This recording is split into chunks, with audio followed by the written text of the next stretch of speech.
governors have condemned the killings of soldiers in Abia State, and also the threats to over 300,000 students that is supposed to write WAEC yesterday. Let's get a reaction. I think I've reacted to that before now, but what I want to say is that I condemn that killing of soldiers in Aba or within Abia State, so to say. And a lot of Southeast governors have come out to condemn it. I condemn it in total. There shouldn't be any need for that.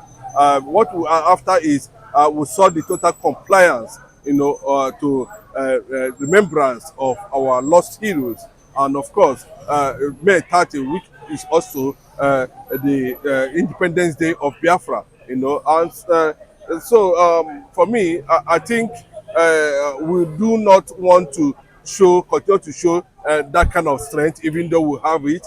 It's not yet time for that, and we should, share our sword in that regard. We do not want to be part of seen as being extremist or violent in that regard. Sit at home is just a solidarity and in remembrance of those who fought Nigeria Biafra war.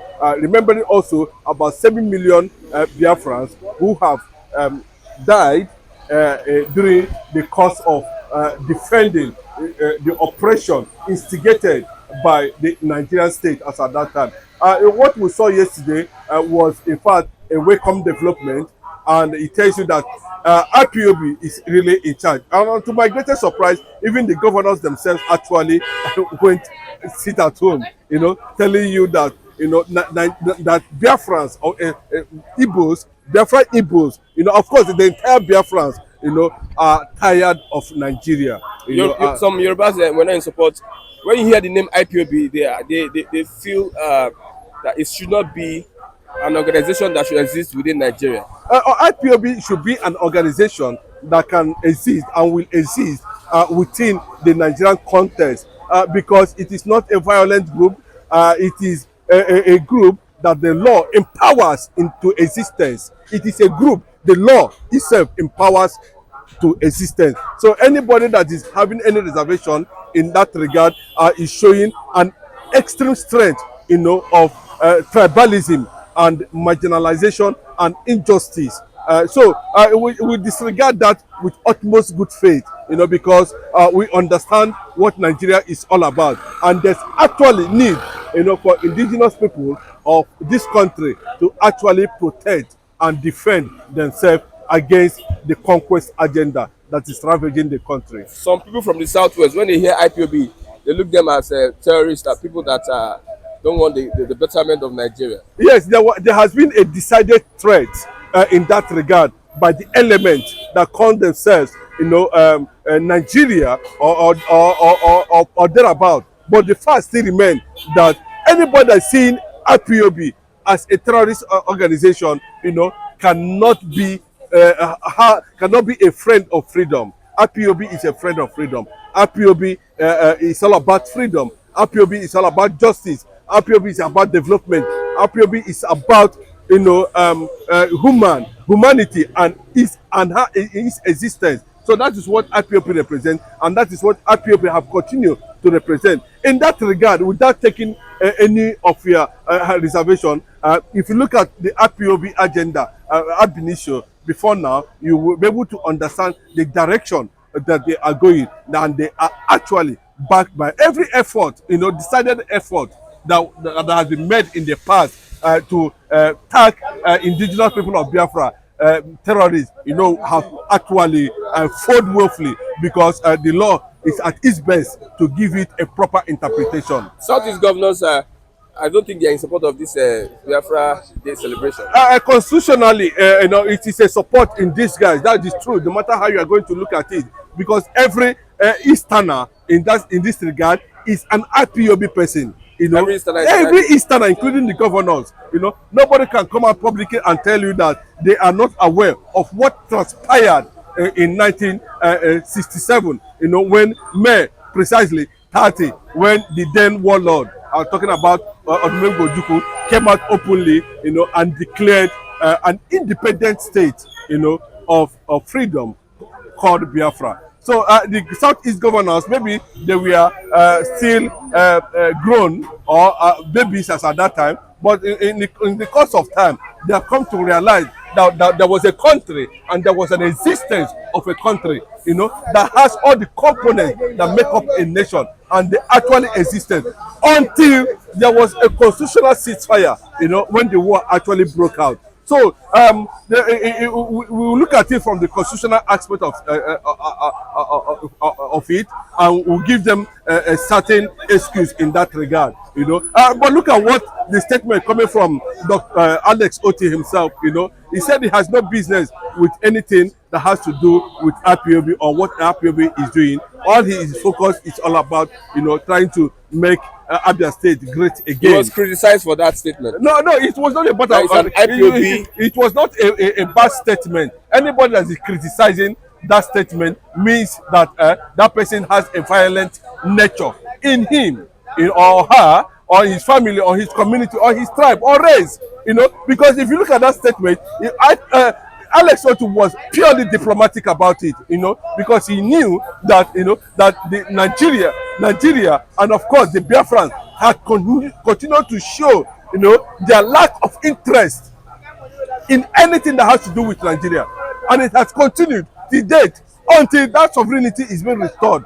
Talking about the total sovereignty of all the Biafran states as it may, so as it will be, or in the nearest future. And of course, there has been a silent move because recently there was a development where the Métis Allah was secretly released by the federal government, even though the AGF himself has come out to say that actually there's a level of degree of crime or offense when you want to compare Métis Allah, Sunday Igboho, and that of Nnamdi Kanu. That Nnamdi Kanu, from his body language, seems to have a more deep penetration, and the people come to understand the quest of what Nnamdi Kanu is trying to do or achieve. And you can see that outstanding loyalty to Mazi Nnamdi Kanu that took place yesterday, May 30, in the entire Biafra land. Okay, what about 300,000 students that were threatened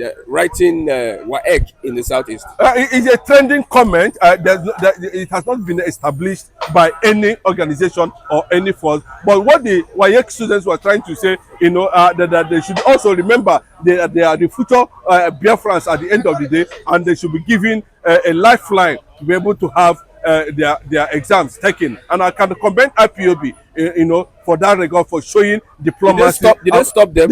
Nobody was stopped in that regard. What they had was once there was an identification to that regard concerning the exam, you will be allowed to have access to your center. Anybody that is coming with that kind of propaganda, you know, that's what I'm telling you. IPOB is well organized, and they understand the Nigerian factor, and they understand the direction they are going. Okay, the governors met Nnamdi Kanu. I don't know what is fishing. Awareness they met Nnamdi Kanu, sorry. I don't know what is fishing. No, what is actually fishing is that, irrespective that the governor of Enugu State was a bit decisive and hard, you know, on the Remembrance Day. There's nobody all over the world. In America, they celebrated May 30. In US, in India, Indonesia, Germany, Canada, and them all over the world. The Biafrans all over the world, you know, troop out on the street. Go to Japan, it happened live in Japan. In China, it happened live in China. And you can see members of the Biafrans marching the street, you know, flying the flag, you know. And you know what the flag represents? We have the red, we have the black, and we have the green. You know, the red shows that actually, you know, we have laid a foundation that has to do with blood in trying to establish identity and sovereignty. And when you look at the other angle that has to do with black, you know, it talks about the Jewish kingdom, you know, the Jewish state, the black Jewish state. You understand? That's what it represents. It represents that character of a black man trying to redirect and champion his destiny, as the case may be. Then, if you talk about the green aspect of the flag, according to Chimamanda Adichie, half of the yellow sun, if you look at that direction very well, you will understand that the green represents the ingenuity, the Republican spirit of the greatest tribe race in Africa, talking about the Igbo man. So that is exactly what that was celebrated, yesterday by Biafrans all over the world, and you can see it everywhere that it calls for a quick one, a quick celebration, and we can see several Biafran heroes, warlords, both women and girls, all stayed at home, deeply, giving a fair justice to what happened in 1967 when Colonel Odumegwu Ojukwu then declared the Jewish state of Biafra as it was. Is IPOB a threat to Nigeria? IPOB, has never been a threat. Nigeria is a threat to IPOB because Nigeria has shown IPOB a marginalization. Nigeria has shown IPOB destruction. Nigeria has shown IPOB injustice.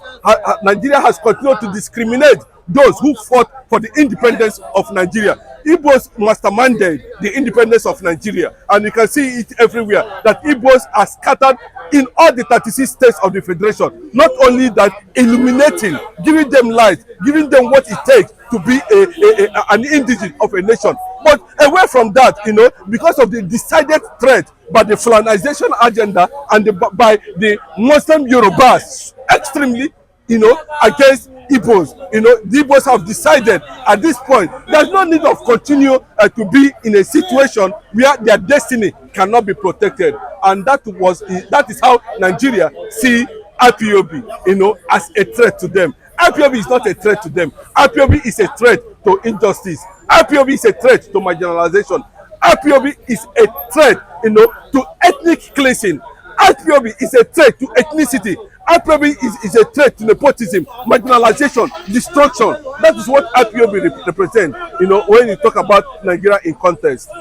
Okay, what will be your message to those that the fallen heroes of Biafra? You can see I have said that thank God for Dr. Emmanuel Iwanyanwu and the task force he raised for Ohaneze, who has made on a grand move, given the green light coming from the presidency. Green light from the president. Yes, I can tell you that in good note. I've said it before. Because we have been monitoring the situation of every bit between Mazi Nnamdi Kanu and, of course, the Igbos, the federal government. Sorry, and we are seeing the development. That there has been a little shift in the continuous power that be trying to muscle down completely Mazi Nnamdi Kanu. But you can see how he roared last time in the court and told the Nigerian court they are extremists in that regard. They are actually the terrorists the whole world is looking for, and that is not the truth. But in a quest to drive a seamless political solution to what is happening to Nnamdi Kanu over the illegality that was involved, that Nigerian government involved themselves. Dr. Emmanuel Iwanyanwu, who led the team of task force, of Ohaneze task force, made a secret move to DSS where he has access to Mazi Nnamdi Kanu, and that tells you that possibly there's a green light coming from the presidency that Nnamdi Kanu in no distance time it will be celebrated as a free man. Okay, thank you very much. God bless you.